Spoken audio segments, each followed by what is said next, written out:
சத்யோஜாத மந்திரத்தின் பொருள். எப்பொழுதும் உதிக்கும் சத்யோஜாதரை வணங்குகிறேன். சத்யோஜாதருக்கு மீண்டும் மீண்டும் நமஸ்காரம். பிறப்பு, பிறப்பை கடந்தும் பிறப்பில்லாமலும் பிறப்பிலிருந்தும் என்னை தற்காத்துக் கொள்கிறேன். பிறப்பின் மூலமானவருக்கு என் வணக்கம். வாமதேவாய மந்திரம். ஓம் என்பது பிரணவ மந்திரம். வாமதேவ வடிவத்தில் உள்ள இறைவனுக்கு என் வணக்கம். எல்லாவற்றிற்கும் மூத்தவரான உனக்கு என் வணக்கம். சிறந்தவராகவும் உன்னதமானவராகவும் விளங்கும் உனக்கு என் வணக்கம்.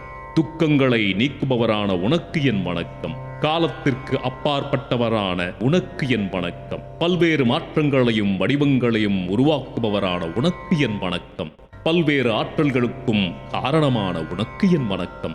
அனைத்து வலிமைகளுக்கும் மூல காரணமான உனக்கு என் வணக்கம். எல்லா சக்திகளையும் அடக்கி ஆள்பவரான உனக்கு என் வணக்கம். எல்லா உயிர்களையும் அடக்கி ஆள்பவரான உனக்கு என் வணக்கம்.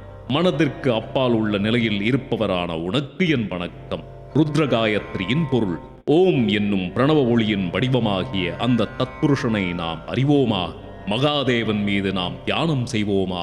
அந்த ருத்ரன் நம்மை சரியான வழியில் செல்லத் தூண்டி அருள் புரிவாராக.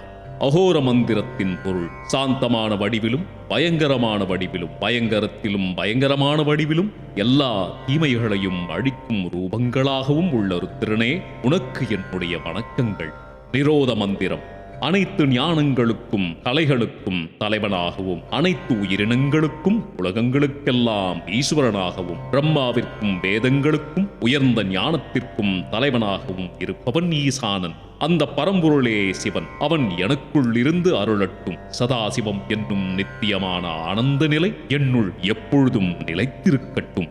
சிவபெருமானுக்கு திருவடி கழுவு நீர், மந்திர நீர் இறைத்தல், உட்கொள் நீர் கொடுத்து வாசனை திரவியம் சந்தனம் முதலியவற்றோடு கூடிய தீர்த்தத்தால் மகா ஞாச பூர்வக ஏகாதச ருத்ர மகாபிஷேகம் செய்ய வேண்டும். பஞ்சகவ்யத்திற்கு சொல்லியுள்ள முறைப்படி மந்திரித்து பிரணவ மந்திரத்தால் கவ்ய ஸ்நானம் செய்விக்க வேண்டும். தீர்த்தம், பால், தயிர், தேன், கரும்பு ரசம், நெய் இவற்றாலேயும் அபிஷேகம் செய்ய வேண்டும். கஸ்தூரி, கந்தம், குங்குமப்பூ, பச்சை கற்பூரம் முதலிய புண்ணிய பொருட்களாலும் மந்திரத்தோடு அபிஷேகம் செய்ய வேண்டும். பிறகு தூய்மையான மந்திரங்களால் அபிமந்திரித்து ஜலகும்பங்களில் வெள்ளிய பரிசுத்தமான துணிகளில் வடிகட்டிய நன்னீரை அபிஷேகம் செய்ய வேண்டும். இந்த பூஜையை சிவபெருமானுக்கு தூரத்திலிருந்து கையினால் எட்டி பூஜிக்காமல் மிகவும் அருகிலிருந்து செய்ய வேண்டும். தர்ப்பை, நாயுருவி, ஜாதி, தன்பகம், பாடலம், வெள்ளலரி, மல்லிகை, கமலம், உற்பலம் முதலான பற்பல அபூர்வ மலர்களை ஜலத்தோடு சேர்த்தும் விதவிதமான பாத்திரங்களாலும் அபிஷேகம் செய்ய வேண்டும். பயன்கள் அனைத்தையும் வழங்கக்கூடிய இந்த சிவபூஜையை மந்திரபூர்வமாக செய்தல் வேண்டும். மந்திரங்களால் ஒரு தடவையாவது சிவலிங்கத்தை அர்ச்சிக்க வேண்டுமோ அந்த மந்திரங்களை சர்வ பலசித்தியை முன்னிட்டு உங்களுக்கு சொல்லுகிறேன், கேளுங்கள்.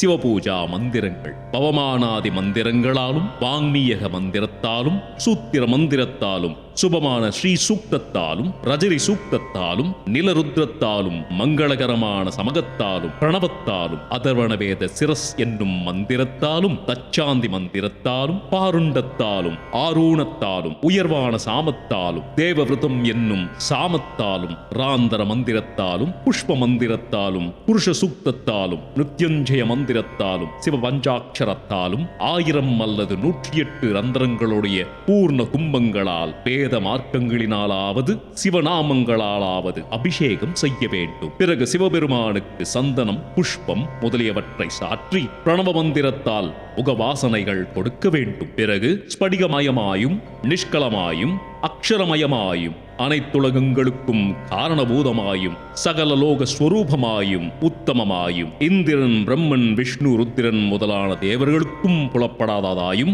வேதம் அறிந்தவர்களாலே வேதாந்தத்தில் புரியவில்லை என்று சொல்லப்படுவதாயும் சிருஷ்டி ஸ்திதிநாசம் என்னும் 3ம் மற்றதாயும் சகலவிதமான நோய்களுக்கெல்லாம் மருந்தாயும் சிவதத்துவம் என்னும் பிரசித்தமாயும் சிவலிங்கத்தில் வைக்கப்பட்டும் இருக்கிற சிவபகவானை லிங்கத்தின் சிரசில் பிரணவத்தால் தூப தீபம் தாம்பூலம் முதலானவற்றை நீராஞ்சனம் சுற்றுவது போல் சுற்றி நமஸ்காரம் செய்து துதித்து பலவித மந்திரங்களால் பூஜை செய்ய வேண்டும். ஸ்தோத்திர ஜபம், நமஸ்காரம், பிரதட்சிணம் ஆகியவற்றையும் விதிப்படி செய்ய வேண்டும். அர்க்கியம் கொடுத்து திருவடிகளில் மலர்களை சமர்ப்பித்து தேவர்களுக்கு அதிபரான சிவபெருமானை மனத்தால் வணங்கி பூஜை புரிய புரிய வேண்டும். கையில் மலர்களை எடுத்துக்கொண்டு எழுந்து இரு கரங்களையும் கூப்பி நின்று நான் குறிப்பிடும் மந்திரத்தால் ஈசனான சிவபெருமானை பிரார்த்திக்க வேண்டும்.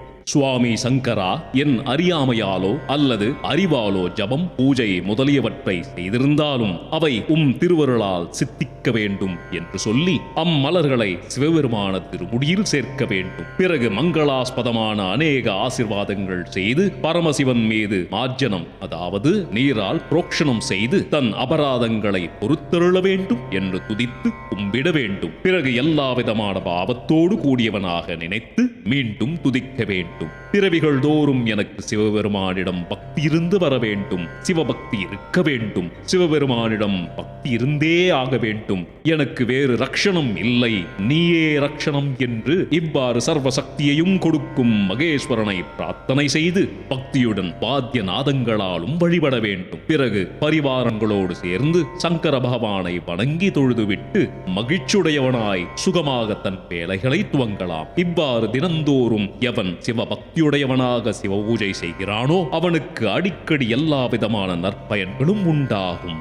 மனதில் நினைத்தது 6 மாதங்களில் நிறைவேறும். நோய், கவலை, ரோகம், பயம், சூன்யம், கோணல், வியாபாரம், விஷம் இவை போன்ற எத்தகைய துன்பம் வந்தாலும் நன்மை விளைவிக்கும் கருணாமூர்த்தியான சிவபெருமான் அத்துன்பங்களை அகற்றிவிடுவார். மேலும் சிவபெருமானை வழிபாடு செய்வதால் மனிதனுக்கு சுபங்கள் விளையும். அவனது குணங்கள் சுக்கில பட்சத்து சந்திரனை போல் விருத்தி அடையும். வியாச பகவானிடம் இவ்வாறு நான் கேட்ட அரிய பெரிய விஷயங்களை உங்களுக்காக சொன்னேன். இனி எல்லா பாவங்களையும் நீக்கக்கூடிய எந்த சரிதத்தை நீங்கள் கேட்கிறீர்களோ அந்த சரிதத்தை சாஸ்திரபூர்வமாக சொல்லுகிறேன் என்று சூதமாமுனிவர் கூறினார்.